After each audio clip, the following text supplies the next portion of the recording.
로마서 1장 1절에서 7절 말씀, 신약 239페이지에 교도하도록 합니다. 제가 먼저 읽습니다. 예수 그리스도의 종 바울은 사도로 부르심을 받아 하나님의 복음을 위하여 택정함을 입었으니, 이 복음은 하나님의 선지자로 말미암아 그의 아들에 관하여 성경에 미리 약속하신 것이라. 이 아들로 말하면 육신으로는 다윗의 혈통에서 나셨고 성결의 영으로 죽은 가운데서 부활하여 능력으로 하나님의 아들로 인정되셨으니 곧 우리 주 예수 그리스도시니라.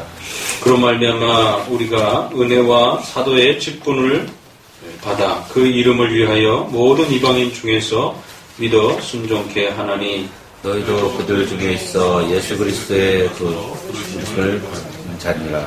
로마에 있어 하나님의 사랑하심을 입고 성도로 부르심을 입은 모든 자에게 하나님 우리 아버지와 주 예수 그리스도로 쫓아와 은혜와 평강이 있기를 원하노라. 아멘. 계획을 좀 바꿔서 로마서를 먼저 소개하도록 하겠습니다. 지난 월요일인가요? 지난 주간에 교계적으로 아주 심각한 일이 벌어졌습니다.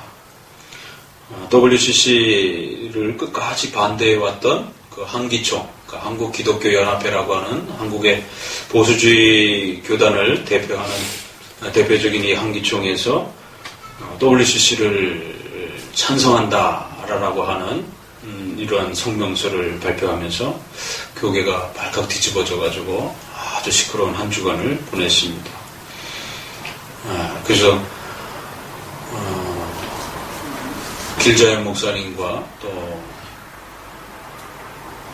WCC의 그 총책임자인 한국 책임자인 김상환 목사, 그 다음에 한기총의 대표인 홍재철 목사, 이렇게 해서 한 4사람이 이렇게 손을 잡고 WCC 행사에 적극 협력하겠다 이러면서 사진을 이렇게 찍어서 신문에 이렇게 보도가 됐더라고요. 그래서 연일 일주일 내내 그 한기총 건물 앞에서 보수교단들이 모여가지고 그 반대 철회 집회들을 하고 한기총의 그런 그 행동들에 대해서 사죄하라라고 이렇게 집회를 연일 하고 아주 시끄러운 한 주간이 되었습니다.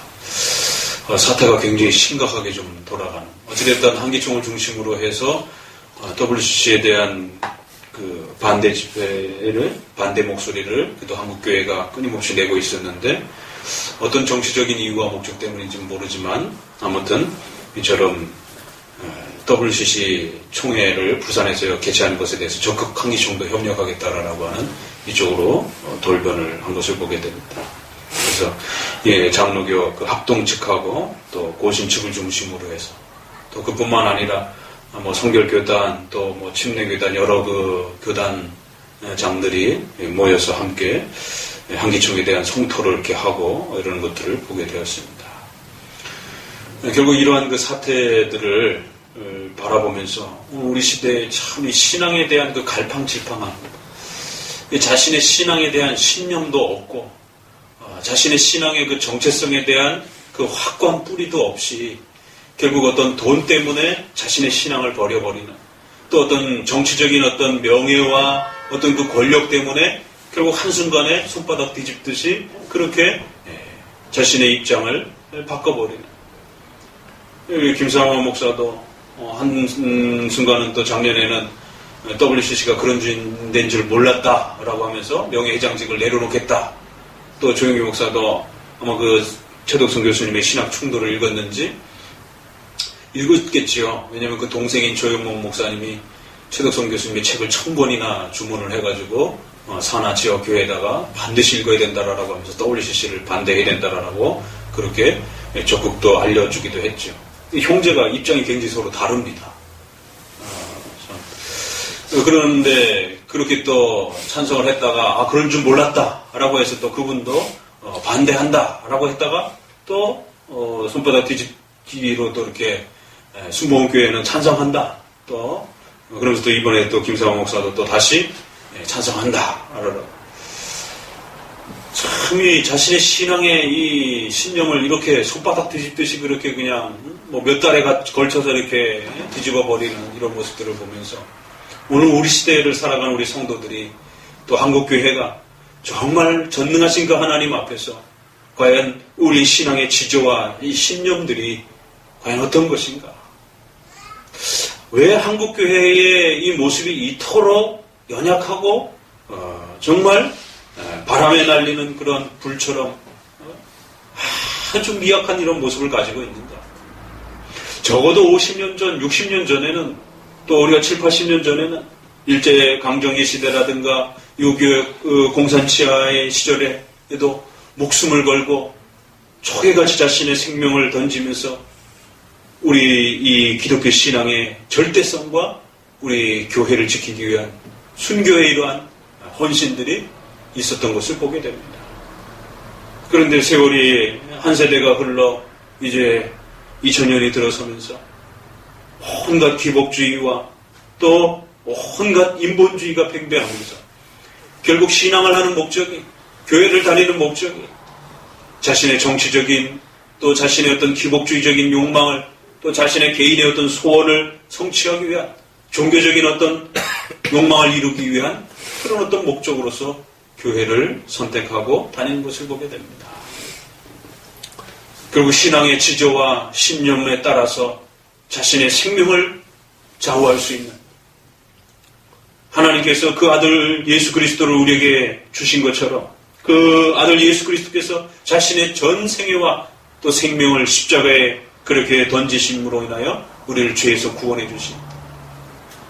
그래서 이제는 하나님의 자녀가 되는 권세를 주셨다라고 말씀하시면서 너희는 이제 외인이 아니라 하나님의 자녀다라고 합니다. 우리는 하나님의 것이요 하나님 우리 아버지가 되시는 그리스도의 피로 맺어진 이러한 가족관계로서의 이 놀라운 신앙의 은총을 우리에게 주셨음에도 불구하고 이런 신앙의 근본적인 신념과 정체성이 없다 보니까 주변의 상황에 따라 너무나 쉽게 손바닥 뒤집듯이 자신의 신앙을 뒤집어버리는 이 안타까운 모습들을 보게 됩니다. 결국 그 원인을 추적해 가다 보면 우리가 늘 지적하는 것처럼 결국 그 신앙의 출발점과 그 신앙의 방향이 인본주의이기 때문에 그런 것입니다. 결국 하나님 중심적인, 성경 중심적인, 구원 중심적인 이러한 기독교의 본질을 따라 신앙을 소개받고 또 그렇게 선택한 것이 아니라 결국 자신의 종교적인 욕망과 자신의 이러한 욕구들을 충족하기 위한 목적으로 그런 인간의 소원과 욕구를 충족하기 위한 목적으로 결국 교회를 선택했기 때문에 그런 인본주의적인 인간의 그러한 욕망주의적인 그러한 목적으로 선택을 했기 때문에 얼마든지 바꿔갈 수 있는 것입니다.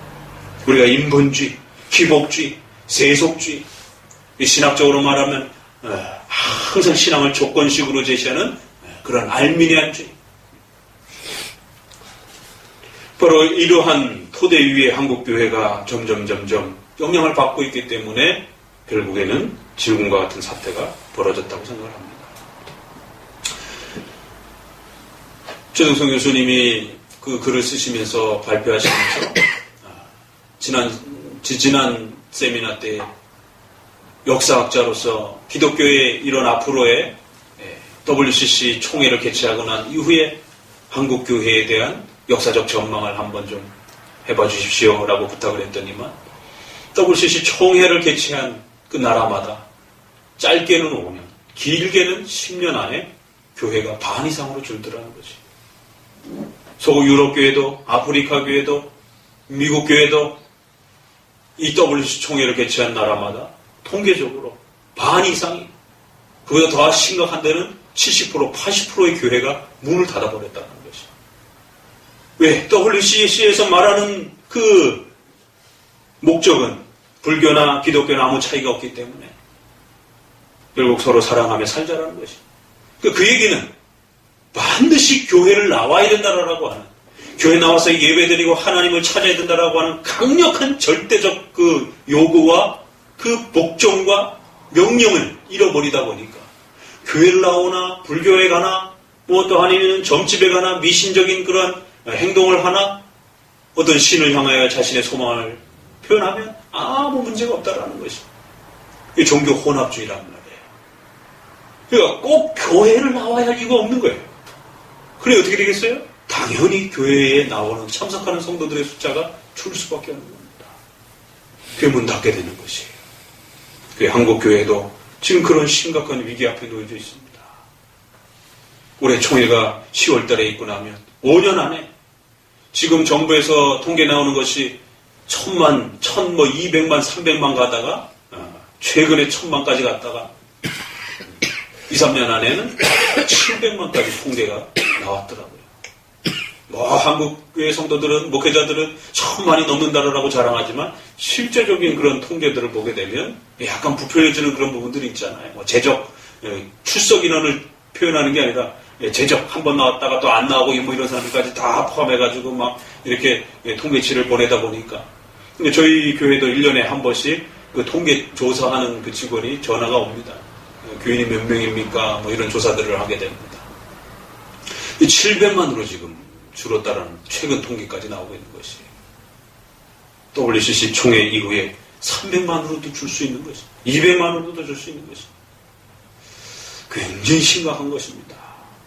우리 한국교회를 위해서 기도해 주셔야 되고 또 여러분 자신들도 신앙의 그 신념이 또 신앙의 우리의 정체성이 정말 우리가 기독교에서 말하는 이런 유일신 신앙에 오직 예수 그리스도 외에는 구원이 없다라고 하는 천국과 지옥이라고 하는 이 무서운 하나님의 종말의 심판에 대한 이 강력한 이 메시지를 우리 신앙의 신념과 우리 신앙의 고백으로 우리가 지키며 살아갈 수 있는 것인가에 대한 자기 자신에 대한 물음을 또다시 확인하고 또다시 확인하셔야 되는 것입니다. 로마서 말씀은 바로 그러한 물음에 우리에게 답을 주는 아주 중요한 말씀인 것입니다. 구약에서 제일 중요한 말씀은 어디죠? 뭐 다 성경이 중요하지만 비중면에 있어서 아주 큰 비중을 차지하고 있는 부분이 있습니다. 어디죠? 창세기. 신약에 있어서는 누구에게 물어도 바로 이 로마서가 가장 중요한 위치를 차지하고 있다라고 말씀하고 있습니다. 우리가 기독교 8대 교리를 끝난 지가 얼마 안 됩니다. 신약에 여러 성경들이 있지만 그 기독교의 8대 교리 중에 한 부분을 다루고 있는 것이. 물론 로마서도 이 기독교 8대 교리 전부를 다루고 있지는 않습니다. 그러나 다른 성경보다도 이 로마서는 가장 많은 기독교의 8대 교리들을 요약하고 있고 그걸 핵심적으로 담고 있다는 것이죠. 그렇기 때문에 적어도 로마서 정도를 잘 읽고 이해하게 되면 우리 기독교 신앙에 대한 체계가 완성이 된다는 것이죠. 그렇기 때문에 로마서는 우리 성도들이 적어도 1년에 한 번씩은 읽어야 하는 성경 전체를 통독하기 어렵다라면 적어도 로마서로부터 출발하셔야 된다는 것이. 그래서 로마서는 1년에 한 번 정도는 반드시 읽으셔야 된다는 거예요. 그리고 구약은 창세기. 그래서 여러분 성경 전체를 못 읽어도 창세기와 로마서는 반드시 1년에 한 번씩 이렇게 교대적으로 읽어 가셔야 되는 그러한 비중 있는 말씀입니다. 로마서가 얼마나 큰 비중을 차지하고 있느냐면 여러분 잘 알고 있는 어거스틴, 루터, 칼빈, 또 존 웨슬레, 또 우리가 자유주의라고 비판하는 칼 바르트라라고 하는 이 신정통주의 교파라라고 하는 바로 이 교단의 대표적 신학자인 칼 바르트. 언뜻 이름만 소개해도 신학의 거장들이죠. 이런 사람들이 자신의 신학의 그 뿌리와 체계를 바로 이 로마서에서 영향을 받고 이 로마서로부터 자신의 신학을 세워간 것을 보게 됩니다. 그만큼 중요한 말씀이에요. 근데 참 재미있는 것은 우리가 지금 언급했던 이 인물들 중에 반은 우리 측에 속해 있는 사람이고 반은 우리의 반대쪽에 속해 있는 사람들이에요. 그렇죠? 그런데 참으로 희한하게 어떻게 똑같이 로마서를 보면서 기독교를 파괴하고 기독교를 공격하는, 기독교를 변질시키는 그런 반대적 입장에 설 수 있을까? 한쪽은 로마서를 읽으면서 하나님의 교회를 우뚝 세우고 부패해가던 로마 가톨릭의 신앙을 변환시키는, 전환시키는 그런 일들을 했다라는 것이. 결국 로마서를 어디를 중심으로 보느냐에 따라 또 그렇게 다르더라는 것이. 그러니까 로마서를 어떤 방식과 어떤 관점의 중심으로 보느냐에 따라 결국 인본주의적인 그런 관점의 신앙의 체계를 세우기도 하고 하나님 중심적인 신앙의 체계를 세우기도 하더라는 것이. 참 묘하지요. 읽는 그 관점이 이렇게 또 중요하다는 걸 알 수가 있습니다. 루터는 잠시 소개를 해볼까요? 루터는 1장 17절 우리 같이 한번 읽어봅니다. 오늘 로마서 서론에 대한 전반적인 부분을 한번 좀 소개를 드리고자 합니다. 1장 17절 같이 읽습니다. 복음에는 하나님의 의가 나타나서 믿음으로 믿음에 이르게 하나니 기록된 바 오직 의는 믿음으로 말미암아 살리라 한 것 같으니라. 믿음, 칭의에 대한 얘기. 어떻게 하면 내가 죄에서 구원을 받을 수 있을까? 그 루터는 이 중간에 있는 인물이에요. 그래서 그런 면에서는 사실은. 그러니까 인간의 어떤 문제점으로부터 로마서를 고민하기 시작한 거예요. 어떻게 하면 내가 죄에서 구원을 받을 수 있을 것인가? 인간의 자기 자신의 고통과 아픔에서부터 로마서를 보기 시작한 거죠. 자, 어거스틴을 봅시다. 8장 10장입니다.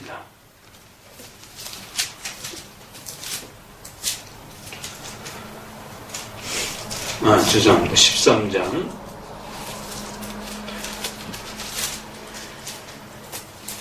13장 11절입니다.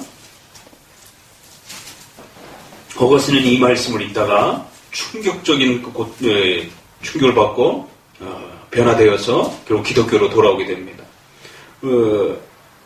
로마서 13장 11절부터 읽습니다. 같이 읽습니다. 또한 너희가 이 시기를 알거니와 자다가 깰 때가 벌써 되었으니 이는 이제 우리의 구원이 처음 믿을 때보다 가까웠음이니라. 밤이 깊고 낮이 가까웠으니 그러므로 우리가 어둠의 일을 벗고 빛의 갑옷을 입자. 낮에는 그와 같이 단정히 행하고 방탕과 술 취하지 말며 음란과 호색하지 말며 쟁투와 시기하지 말고 오직 주 예수 그리스도로 옷 입고 정욕을 위하여 육신의 일을 도모하지 말라. 범죄하지 말고 바르게 살아야 된다는 거예요. 그러니까 12장 이후 부분부터는 윤리와 생활에 대한 내용들입니다. 그런데 어거스틴은 바로 이 부분을 읽으면서 정욕과 방탕함과 호색함에 빠져있지 말고 의로움 속에서 그리스도로 옷 입고 살아라는 것이죠. 왜냐하면 어거스틴이 잘 알다시피 젊었을 때 아들을 결혼도 하지도 않고 그렇게 아들을 낳을 정도로 아주 그런 방탕한 생활들을 하면서 살아다가 결국에는 이 말씀을 깨닫고 회개하고 돌아선 것이죠. 그러니까 자신의 그 방탕한 생활과 그 어지러운 그 생활들을 이 말씀을 보면서 하나님이 자기를 책망하는 지적하는 말씀으로 깨닫고 눈이 번쩍 뜬 것입니다. 그래서 어거스틴의 신앙의 핵심은 뭐예요? 절대적인 하나님의 은총. 야, 내가 이런 죄를 지으면서도 내가 죽지 않고 살 수 있었다는 건 하나님의 전폭적인 은혜였구나. 그래서 하나님의 절대적인 은혜라고 하는 것에 어거스틴의 모든 신앙이 이렇게 이제 만들어집니다. 그 루터는 이신칭이라고 하는 이 신학적 주제에 모든 구원론에 대한 이 모든 것이 맞춰져 버리는 것이. 자, 11장 오늘 우리 또 묵상 중에 읽었지만 11장 우리 36절 같이 읽어봅니다. 칼빈은 바로 또 이 말씀을 소개를 합니다. 11장 36절. 이는 만물이 주에게서 나오고 주로 말미암고 주에게로 돌아가미라. 영광이 그에게 세세에 있으리로다. 우리가 늘 우리 개혁주의를 표방할 때 개혁주의의 가장 중요한 그 표 같은 말씀이다라고 말씀드렸죠.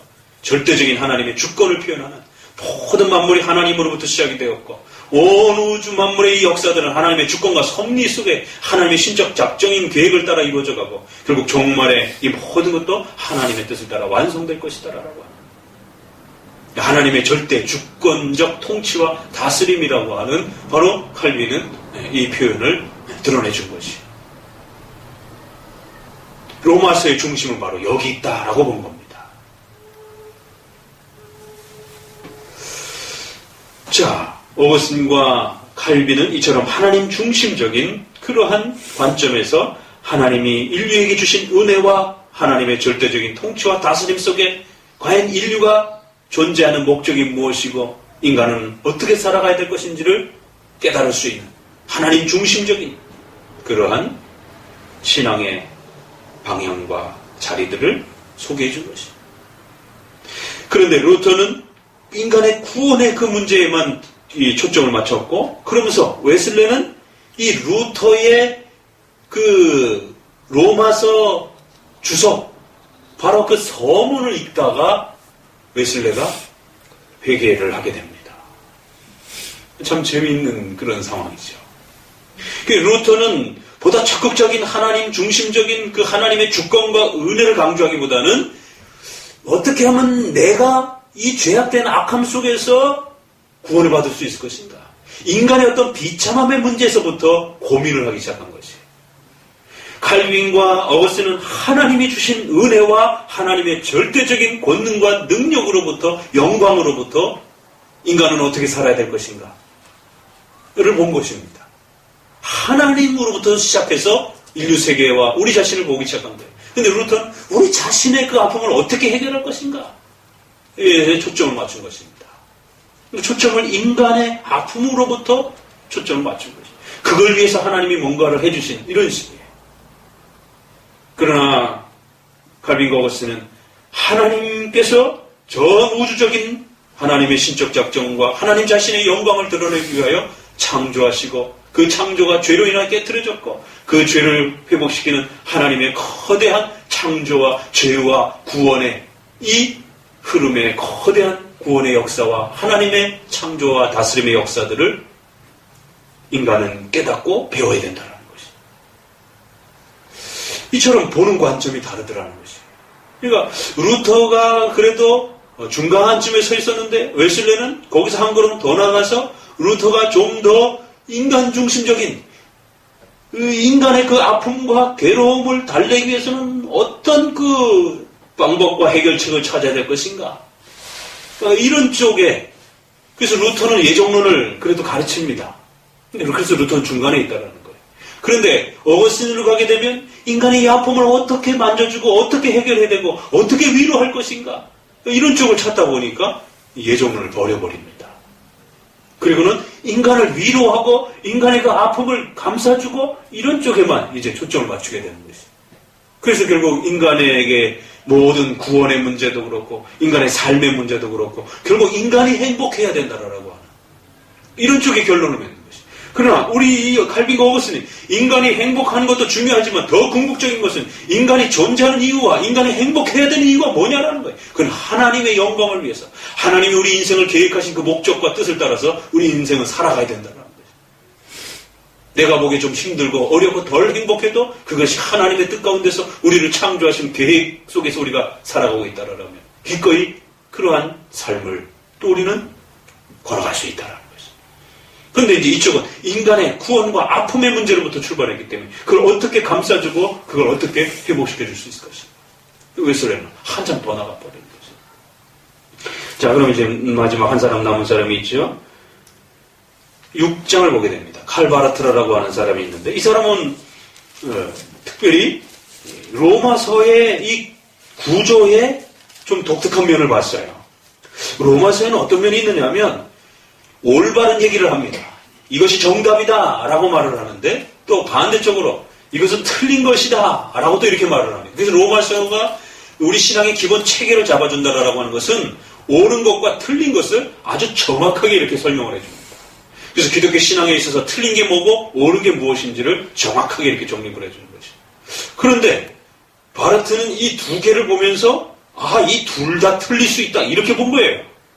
아니 어떻게 또 성경을 보면서 또 그렇게 보는지. 6장을 같이 읽어봅니다.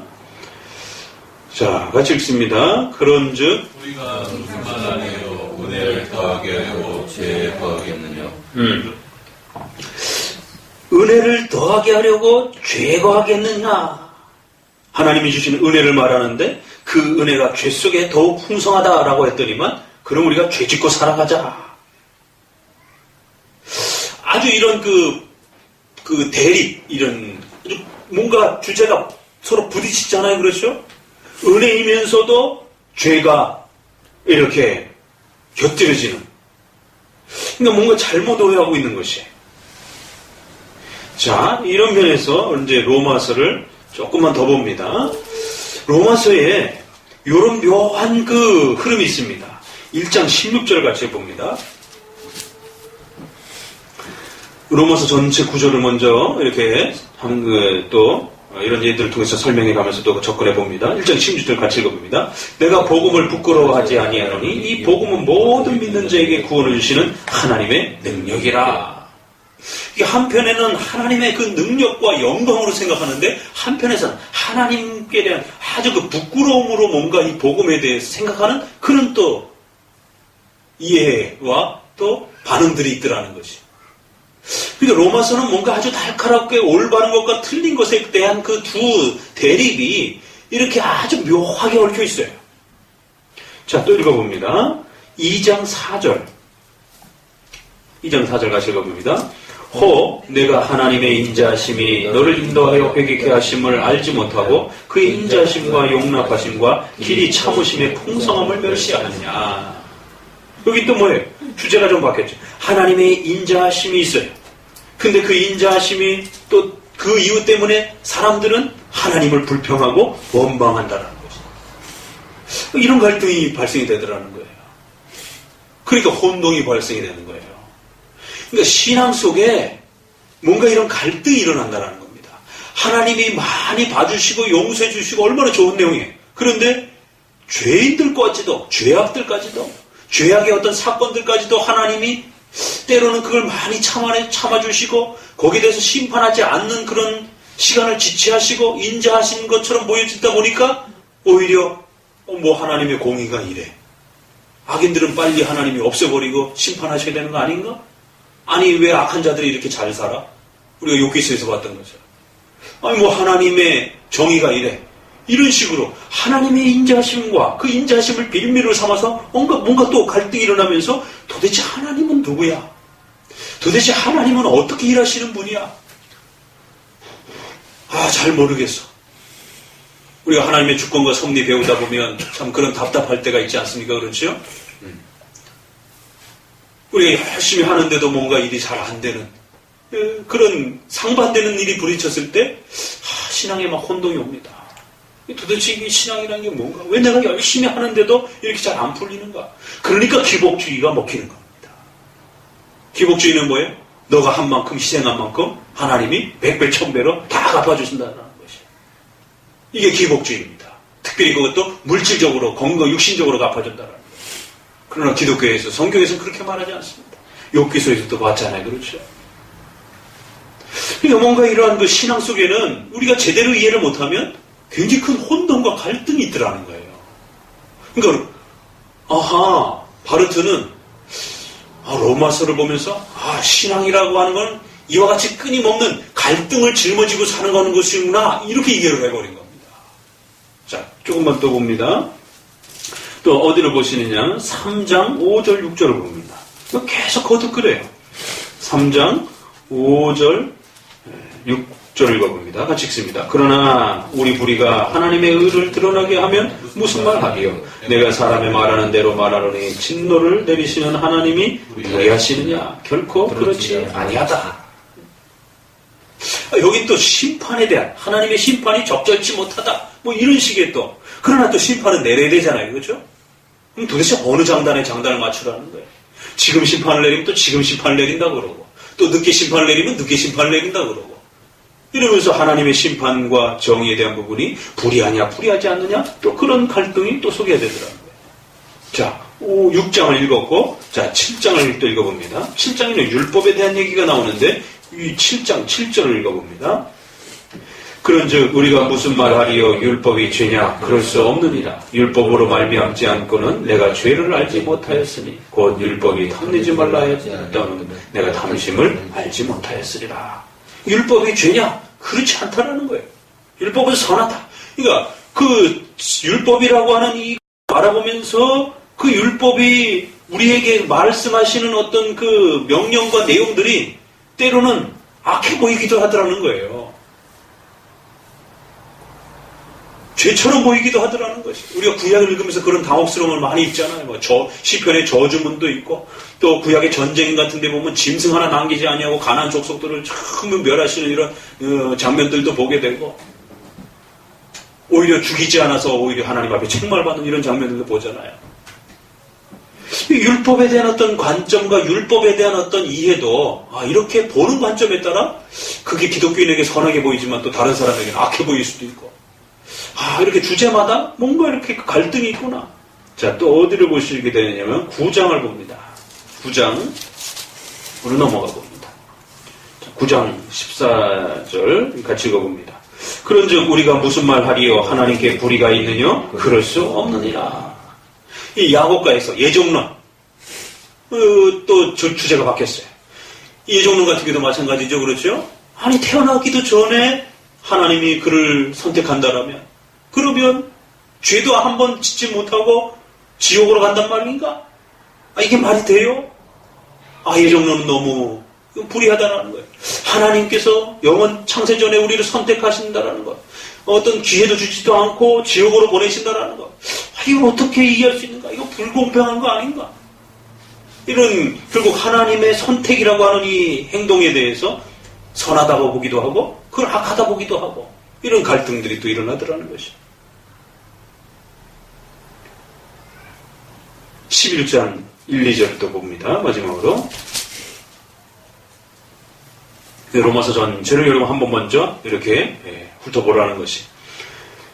11장 1, 2절 있습니다. 그러므로 내가 말하니 하나님이 자기 백성을 버리셨느냐? 그럴 수 없느니라. 나도 이스라엘이뇨 아브라함의 씨에서 난 자요 베냐민 지파라. 하나님이 그의 미개하신 자기 백성을 버리지 아니하셨나니 너희가 성경이 엘리야를 가리켜 말한 것을 알지 못하느냐. 여기도 보니까 하나님이 자기 백성을 버리셨느냐? 그럴 수 없다. 왜냐하면 유대인들을 다 버렸잖아요, 하나님. 그리고 예수 그리스도를 보내주시고 예수님을 통하여 이방인들에게 복음이 전하는 전혀 획기적인 이런 일들이 일어났단 말이에요. 그러니까 유대인들의 입장에서 봤을 때는 하나님이 우리 버렸느냐? 이렇게 볼 수 있는 거예요. 기가 막힌 일이죠. 구약에서는 오직 이스라엘 백성들만이 하나님의 백성이었단 말이에요. 그런데 예수님이 오시고 난 신약 이후에는 이방인들, 우리까지도 하나님의 백성으로 됐고, 오히려 지금 이스라엘 백성들은 오히려 예수님을 거부하잖아요. 그럼 하나님이 여태까지 구약에서 끌고 왔던 자기 백성들을 버렸는 건가? 하나님은 그렇게 불의하신 분인가? 이런 또 갈등이 생기는 거예요. 하나님의 택한 백성이라는 거 하는 게 도대체 뭐냐? 하나님이 택했다가 기분 나쁘면 버리고, 또 그러면 또 기분 좋으면 또 선택하고, 이런 건가? 도대체 하나님의 선택과 하나님의 백성이라는 것이. 그럴 수 없다라는 거죠. 근데 그렇게 보이기도 한다라는 거예요. 잘못 보게 되면. 그러니까 바르트는 신앙이라고 하는 것은 이처럼 뚜렷한 게 없이 평생을 살면서 갈팡질팡 하면서 사는 거라는 거예요. 이거를 이제 신학적인 용어로 변증법이라고 얘기를 합니다. 변증법 많이 들어봤죠. 헤겔의 변증법. 정반합. 정이 있고 바른 게 있고 틀린 게 있고, 그러면 역사는 이 정과 틀린 것 반대가 막 갈등을 일으키다가 제3의 어떤 대안이 나온다라는 거예요. 민주당과 한나라당, 새누리당이 막 싸우잖아요. 그렇죠? 진보와 보수가 막 싸우다 보면 어느 한쪽으로 가지 못한다라는 거예요. 역사랑 그렇더라는 거예요. 그러면 결국 중간적인 어떤 중도적인 입장이 나온다라는 거예요. 이번에도 뭐 복지 정책 같은 거 보게 되면 뭐 처음에는 다 준다고 그랬다가 뭐 막 이런 조절을 하잖아요. 그러면 새로운 대안이 나온단 말이에요. 근데 그 대안조차도 또 마음에 안 들어서 어떤 또 그 새로운 대안을 반대하는 또 다른 그룹이 나타나는 거예요. 그 정책을 싫어하는 사람들이. 그럼 또 막 갈등하다가 또 새로운 또 어떤 대안이 나오는 거예요. 그렇죠? 그러니까 역사는 항상 그렇게 흘러간다는 거예요. 그러니까 헤겔이 이 역사를 그런 식으로 이해를 하고 그런 식으로 이렇게 제시를 했어요. 그랬더니만 바로 바르트라고 하는 사람은 이 일반 철학을 갖다가 하나님의 섭리처럼 그렇게 기독교 신앙을 엎어놨어요. 그걸 어디서 보고요? 로마서를 보고. 로마서를 보니까 하나님을 잘 믿는 것, 하나님을 안 믿는 것, 이 두 개가 서로 막 충돌을 일으키는 거예요. 그러다가 결국에는 하나님을 적당히 믿는 이런 방식이 나오는 거예요. 그러면 적당히 믿는 것과 또 새로운 갈등이 또 일어나는 거예요. 그러면 또 거기에서 또 중간 정도 단계의 어떤 신앙이 또 만들어진다는 거예요. 그러니까 우리는 성경은 하나님의 말씀이다 라고 이렇게 믿어왔는데 자유주의자들은 성경은 소설이다 이렇게 얘기를 했어요. 그러니까 이 바르트라고 하는 이 신학자가 뭐를 얘기를 하냐면 성경은 하나님의 말씀이 아니야. 우리한테 그렇게 얘기를 해요. 그러니까 우리 보수주의자들은 발칵 뒤집어진 거죠. 근데 저쪽에다 대면 뭐라고 얘기를 하냐면 성경은 또 하나님의 말씀이기도 해. 이러니까 또 자유주의자들도 또 발칵 뒤집어진 거예요. 참 그래서 바르트라고 하는 인물은 참 묘한 그 중간에 박쥐 같은 그런 사람이에요. 그럼 도대체 당신이 말하는 하나님의 말씀은 뭐냐 그랬더니 우리가 성경을 묵상할 때 내 마음에 뭔가 갑자기 확 와닿는 단어와 문장 그게 바로 하나님의 말씀이 이제 우리에게 만들어지는 것이다. 그 순간에. 그러니까 이쪽 편도 안 들고 이쪽 편도 안 드는 거예요. 예수 그리스도 우리는 하나님의 아들이요 우리의 생명을 위하여 우리의 죄를 위하여 십자가에 죽으시고 부활하신 하나님의 아들이다 라고 이렇게 고백을 한 거죠. 예수님은 신이시여 사람의 아들이다라고 이렇게 고백한 겁니다. 그런데 자유주의자들은 뭐라 그래요? 예수님은 사람의 아들이지 신은 아니라는 거예요. 그때 바르트는 그럼 어떻게 얘기할까요? 우리를 향해서는 저쪽 자유주의자들을 향해서는 예수님은 신이시야 이렇게 얘기를 하는 거예요. 깜짝 놀라는 거죠. 자유주의자들이.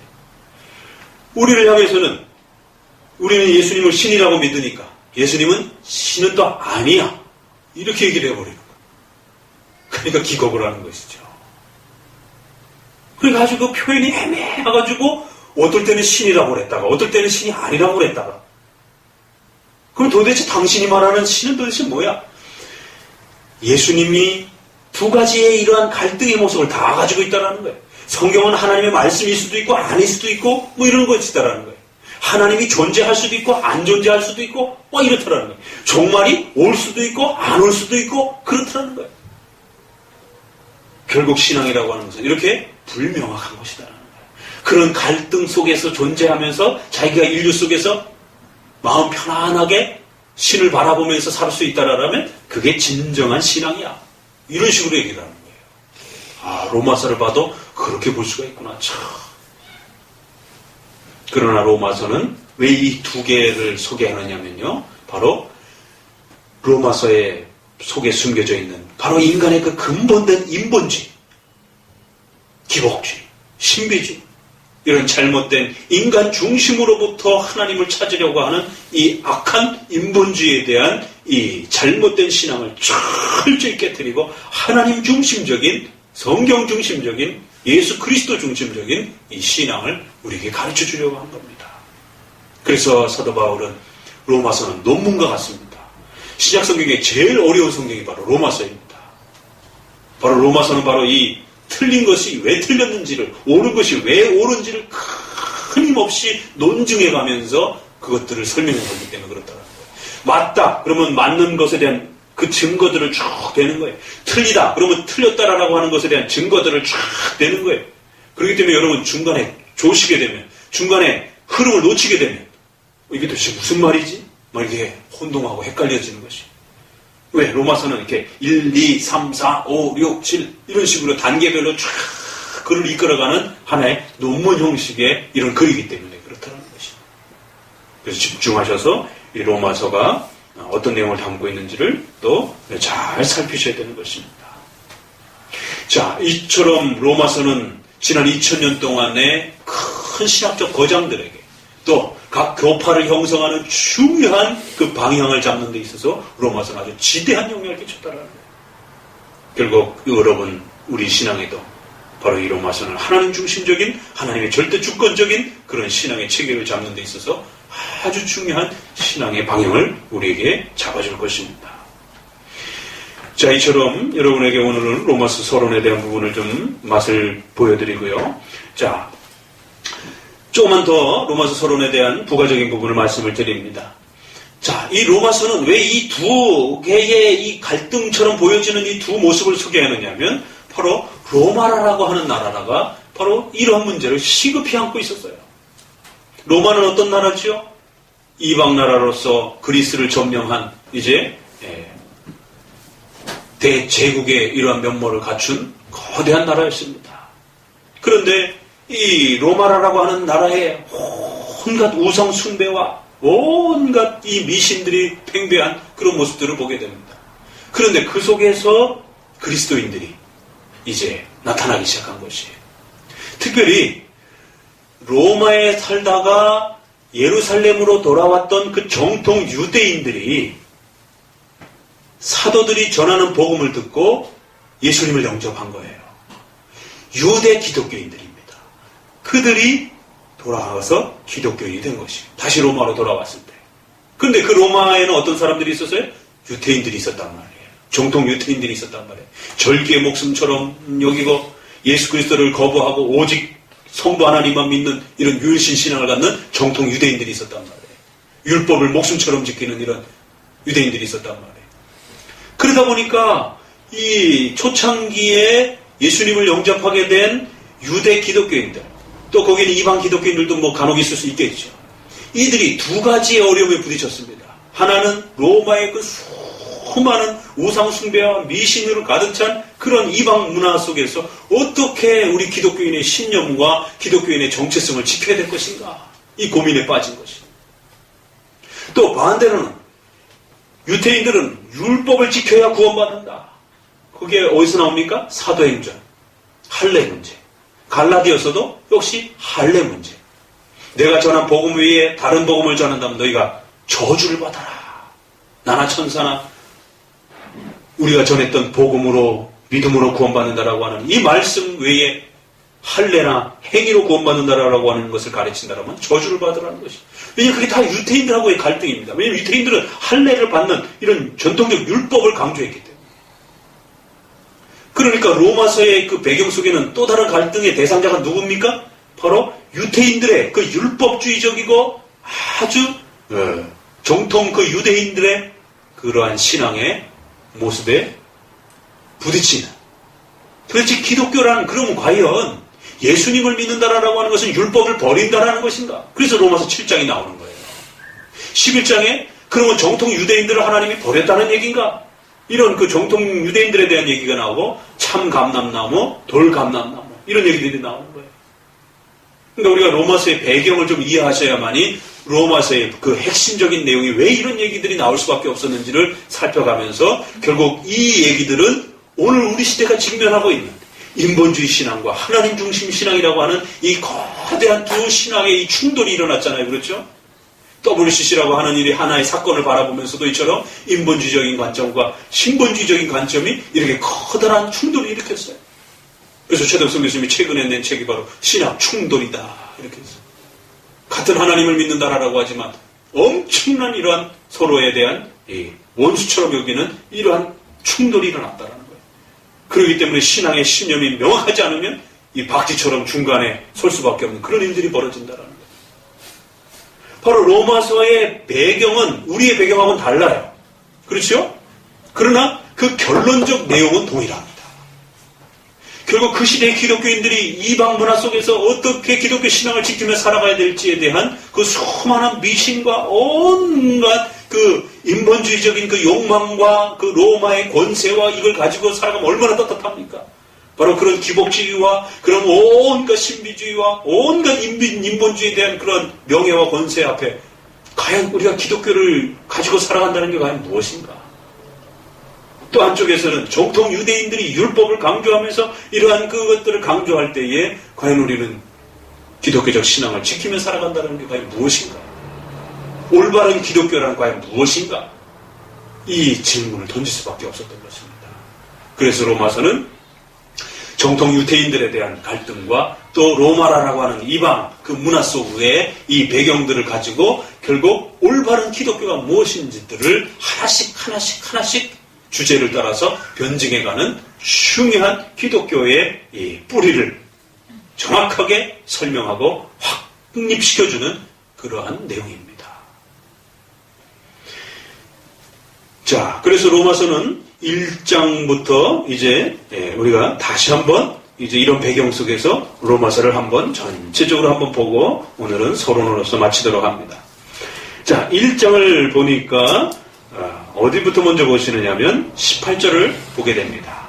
앞부분은 서론이고 18절에 이제 본격적인 주제가 등장이 됩니다. 1장 18절 읽습니다. 하나님의 진노가 불의를 진리를 막는 사람들의 모든 평범치 않음과 불의에 대하여 하늘을 쫓아가는 인간의 죄와 악에 대한 문제들을 소개합니다.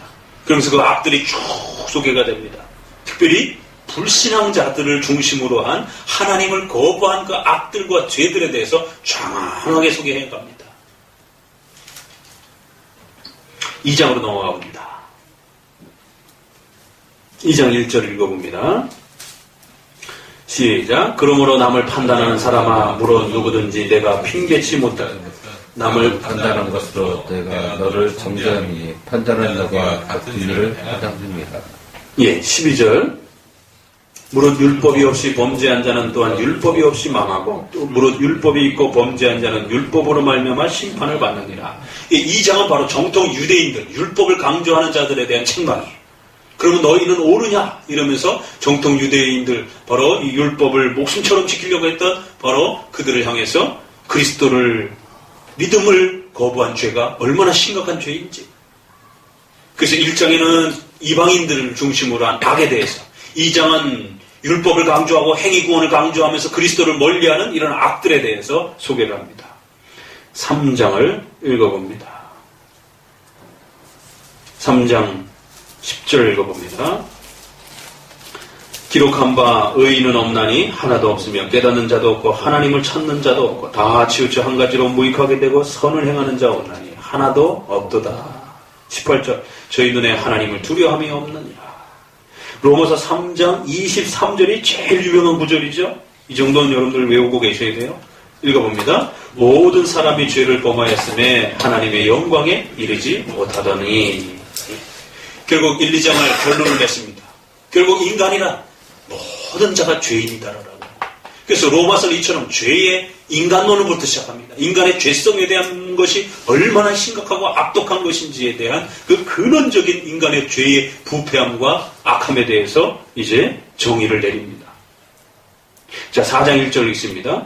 그런즉 육신으로 우리 조상된 아브라함이 무엇을 얻었다 하리요. 아하, 아브라함 얘기가 나오죠.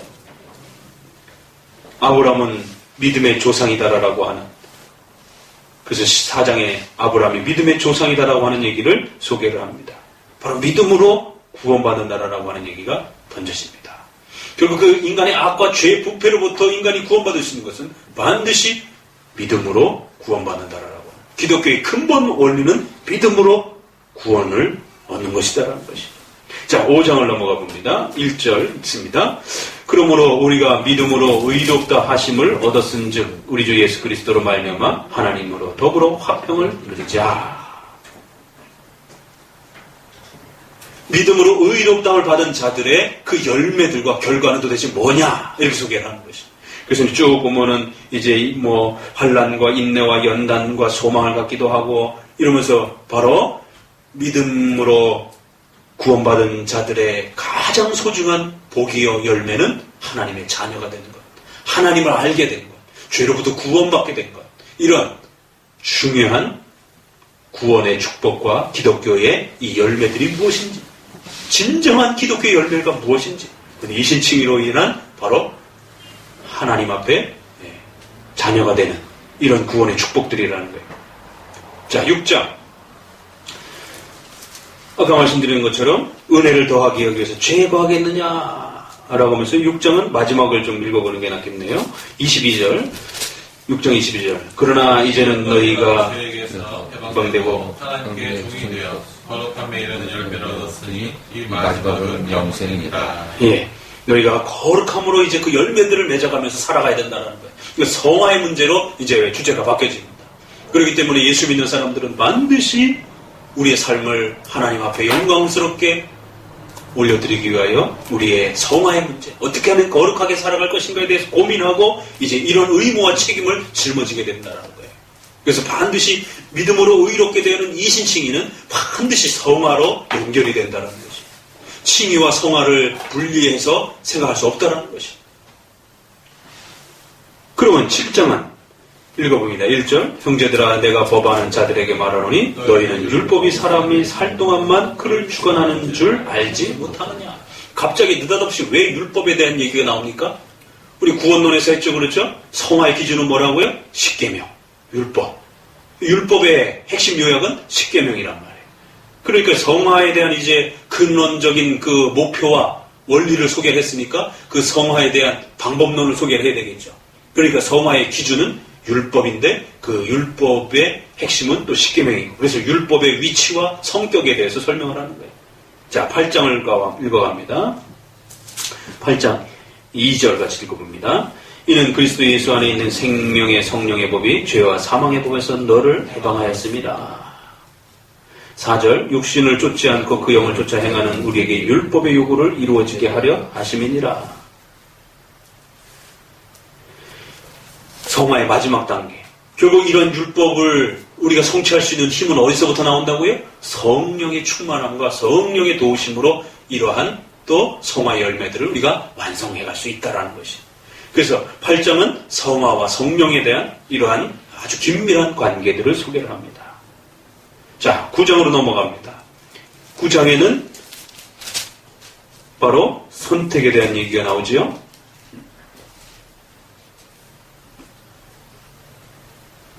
(9장 11절) 같이 읽어봅니다. 그 자식들이 아직도 나지도 아니하고 무슨 선이나 악을 행하지 아니한 때에 택하심을 따라 되는 하나님의 뜻이 행위로 말미암지 않고 오직 부르시는 이에게로 말미암아 서게 하려 하사. 야곱과 에서를 소개하면서 바로 하나님이 선택하고 하나님이 버렸다라고. 이 9장에서 왜 갑자기 선택 얘기가 나올까요? 여지까지는 어찌됐든 인간의 죄의 문제를 지적하고 그 죄로부터 믿음으로 구원받는다라고 하는 그 구원받은 자의 축복과 열매들을 쭉 정립을 해놨어요. 근데 여기까지만 소개하게 되면 자칫 잘못하면 루터처럼 인간의 근원적 목적은 오직 죄에서 구원받아서 행복하게 사는 것, 이걸로만 끝이 날 수도 있단 말이에요. 그러니까 내 문제를 해결하는 것, 이게 우리가 교회에 나오는 목적처럼 이렇게 오해될 수 있단 말이에요. 기독교란, 교회의 본질이란 결국 내 문제 해결하는 것, 이렇게만 오해될 수가 있단 말이에요. 다만 구원의 본질을 정리시켜줬지만 이제 9장에 와서는 그러나 구원이라고 하는 그 근원적인 힘은 결국 인간, 우리에게로부터 출발이 되는 게 아니라 하나님의 선택이 있었기 때문에 이런 믿음의 구원의 고백과 성화의 열매와 이런 축복과 은혜가 뒤따르는 것임을 잊지 말라라는 것입니다. 왜? 회개해야 되는 건 우리가 해야 되잖아요. 믿음을 고백해야 되는 건 우리가 해야 되잖아요. 성화에 열심을 내야 되는 것도 우리가 해야 되잖아요. 그러니까 우리의 필요를 따라 우리가 열심히 뭔가 책임을 다하는 것처럼 보이는 겁니다. 사실은 구원의 문제들은. 여러분이 최선을 다해야 구원의 문제가 여러분의 것이 되는 거예요. 여러분이 회개 안 하면 여러분은 구원받을 수 없는 겁니다. 여러분이 최선을 다해서 십계명의 원리들을 최선을 다해서 살아가지 않냐면 성화되지 않는 거예요. 우리 자신이 최선을 다해야 되는 겁니다. 그러나 비록 겉으로 드러나는 모습의 신앙의 모습이 그렇게 우리 자신이 최선을 다하며 살아갈 때 그렇게 자라가는 모습일지라도 그 신앙의 근원적 힘은 우리에게 오는 게, 우리로부터 오는 게 아니라는 거예요. 그건 반드시 하나님의 선택적 은혜와 하나님의 무한하신 주권과 섭리 속에서 주시는 은혜임을 잊어서는 안 된다는 거예요. 그래서 앞부분에서는 우리 인간의 해야 하는 그런 신앙의 책임을 강조했다라면 그 9장에서부터는 그러한 신앙의 책임과 힘을 주시는 바로 하나님의 선택의 은혜와 하나님의 주권과 하나님의 권능을 소개를 하는 겁니다. 그래서 이러한 선택에 입각하여 10장에 오니까 뭐가 나와요? 10장 13절 같이 읽어봅니다. 누구든지 주의 이름을 부르는 자는 구원을 얻으리라. 바로 그 믿음으로 구원받는다라고 하는 고백이 10장에 다시 나와요. 그러니까 바로 이 선택이라고 하는 하나님의 은혜 속에서 너희가 믿음으로 구원받는 이러한 행위들을 할 수 있는 자리가 만들어진 것이다라는 거예요. 자, 11장 36절 우리가 읽었죠, 그렇죠? 그렇기 때문에 절대 하나님으로부터 모든 것이 되어지고 모든 그 하나하나가 열매를 맺고 결국 여러분은 하나님 속에서 살고 하나님에 의해서 여러분은 숨쉬고 하나님에 의해서 여기까지 이룰 수 있다는 것. 절대 잊지 말라는 것이. 하나님의 그 손길에 의해서 한순간 우리는 살고 있다는 것. 이 모든 것이 구원의 문제에서부터 시작해서 우리의 전 삶이 결국 하나님의 창조의 계획 속에서 우리를 만드셨고 구원하셨고 이제 하나님의 뜻을 따라서 그의 백성들이 살아가야 된다는 거예요. 하나님의 영광을 위하여 살아가야 된다는 거예요. 그 목적을 위해서 하나님 우리를 창조하셨다는 겁니다. 그래서 9, 10, 11은 하나님의 선택과 예정론과 하나님의 신적 작정에 대한 것이 우리에게 소개가 됩니다. 그래서 1장부터 11장까지 이런 구원과 하나님의 이 신론에 대한 교리가 체계적으로 정리가 됩니다. 그리고 12장부터는 어떻게 살아가야 될 것인가. 12장 2절 같이 읽어봅니다. 너희는 이 세대를 본받지 말고 오직 믿음으로 새롭게 함으로 변화를 받아 하나님의 선하시고 기뻐하시고 온전하신 뜻이 무엇인지 분별하도록 하라. 이 세대를 본받지 말고 어떻게 살아가야 될 것인가. 이제 하나님의 백성으로서 어떻게 살아가야 될 것인지 삶의 문제들을 이제 설명해 주겠다라는 것이. 바로 이러한 목적을 이루기 위하여 너희는 이렇게 살아가야 된다는 거예요. 13장 읽어봅니다. 1절. 각 사람은 위에 있는 권세들에게 굴복하라. 예, 국가에 대한 문제가 나옵니다. 14장 1절을 읽습니다. 믿음이 연약한 자를 어떤 사람은 모든 것을 먹을 만한 믿음이 있고 연약한 자는 채소를 먹느니라. 먹고 마시는 성도의 신앙의 자유 때문에 어떤 사람이 시험에 들기도 하고 또 서로 어떻게 협력을 해야 되고 성도들의 이 신앙의 자유, 성도들의 교회 생활에 대한 부분들이 소개가 됩니다. 15장도 역시 마찬가지로 성도의 교제에 대한 문제가 나와요. 15장 1절을 읽어봅니다. 우리 강한 자가 마땅히 연약한 자의 약정을 담당하고 자기를 기쁘게 하지 아니할 것이라. 우리가 사도신조에 뭘 고백합니까? 교회론에 거룩한 공회를 믿사오며 성도가 서로 교통하는 것을 믿사오며, 그렇죠? 바로 이제 교회를 중심으로 하여 성도들이 어떻게 살아갈 것인지, 그리고 16장의 마지막 이제 인사가 소개가 되는 것입니다. 이렇게 읽으니까 로마서가 한꺼번에 쫙 눈에 들어오죠, 그렇죠?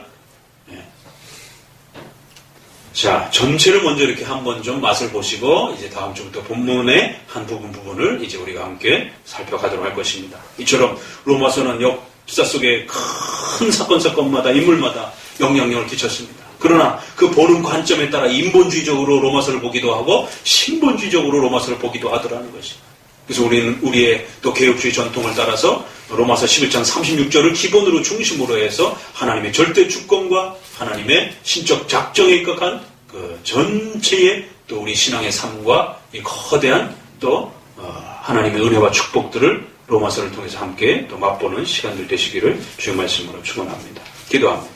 하나님 감사를 드립니다. 오늘 귀한 로마서 말씀을 이제 시작하면서 우리 신앙의 기본 체계들을 또 확립시키고 가기를 원합니다. 이 혼탁하고 어지러운 때에 무엇이 신앙인지 모르고 또 수많은 명예와 욕심 때문에 자신의 신앙의 신념과 정체성을 손바닥 뒤집는 것처럼 그렇게 뒤집는 이러한 참으로 혼란스러운 때에 예수님 때문에, 성경 때문에, 하나님 때문에 우리의 목숨을 기꺼이